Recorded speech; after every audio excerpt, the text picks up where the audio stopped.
കപ്പലോട്ടിയ തമിഴൻ എന്നറിയപ്പെടുന്നതാരാണ്? വി.ഒ. ചിദംബരം പിള്ളയാണ് കപ്പലോട്ടിയ തമിഴൻ എന്നറിയപ്പെടുന്നത്.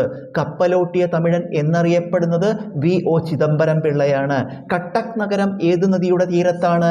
മഹാനദിയുടെ തീരത്താണ് കട്ടക്ക് നഗരം. കട്ടക്ക് നഗരം മഹാനദിയുടെ തീരത്താണ്. കൺഫ്യൂഷനിസം ഏതു രാജ്യത്താണ് പ്രചരിച്ചത്? ചൈനയിലാണ് കൺഫ്യൂഷനിസം പ്രചരിച്ചത്. കൺഫ്യൂഷനിസം പ്രചരിച്ചത് ചൈനയിലാണ്. കരീബിയൻ രാഷ്ട്രങ്ങളിൽ വെച്ച് ഏറ്റവും വലുത് ഏതാണ്? ക്യൂബയാണ് കരീബിയൻ രാഷ്ട്രങ്ങളിൽ വെച്ച് ഏറ്റവും വലുത്. കരീബിയൻ രാഷ്ട്രങ്ങളിൽ വെച്ച് ഏറ്റവും വലുത് ക്യൂബയാണ്. കർണാടക സംഗീതത്തിലും ഹിന്ദുസ്ഥാനി സംഗീതത്തിലും ഉപയോഗിക്കുന്ന സംഗീതോപകരണം ഏതാണ്? പുല്ലാങ്കുഴലാണ് കർണാടക സംഗീതത്തിലും ഹിന്ദുസ്ഥാനി സംഗീതത്തിലും ഉപയോഗിക്കുന്ന സംഗീതോപകരണം. കർണാടക സംഗീതത്തിലും ഹിന്ദുസ്ഥാനി സംഗീതത്തിലും ഉപയോഗിക്കുന്ന സംഗീതോപകരണം പുല്ലാങ്കുഴലാണ്. കാൻ ചലച്ചിത്രോത്സവം നടത്തപ്പെടുന്നത് ഏതു രാജ്യത്താണ്?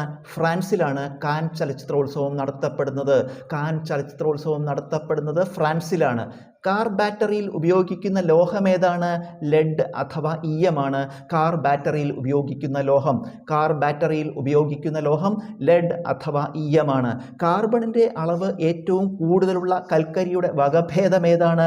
ആന്ത്രസൈറ്റാണ് കാർബണിൻ്റെ അളവ് ഏറ്റവും കൂടുതലുള്ള കൽക്കരിയുടെ വകഭേദം.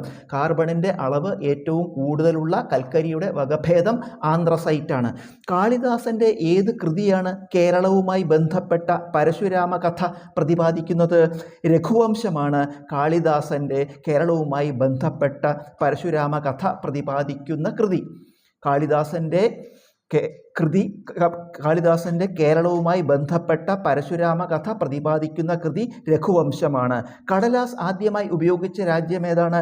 ചൈനയാണ് കടലാസ് ആദ്യമായി ഉപയോഗിച്ച രാജ്യം. കടലാസ് ആദ്യമായി ഉപയോഗിച്ച രാജ്യം ചൈനയാണ്.